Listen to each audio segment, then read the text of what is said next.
Diomaye du dàq Mimi Touré. Diomaye du dàq Abdourahmane Diouf parce que ñoom ñaar ñëpp da leen a jëral paar. ba pare di attaqué Sonko naan Sonko respecté wu ko da koy diir mbagg ak lu ko neex di ko wax foofu. oui dem na ba wax ne Sonko dàq koo jàng.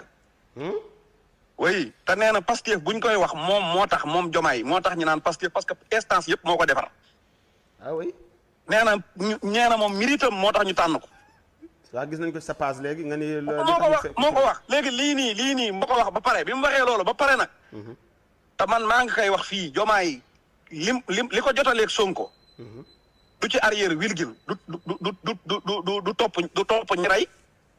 réduction de compte du am du dàq Mimi te dana def na dialogue am ci force bi muy def dialogue bi nii la def Sonko xëccoog moom ba def dialogue bi. attends maanaam réduction des comptes du am.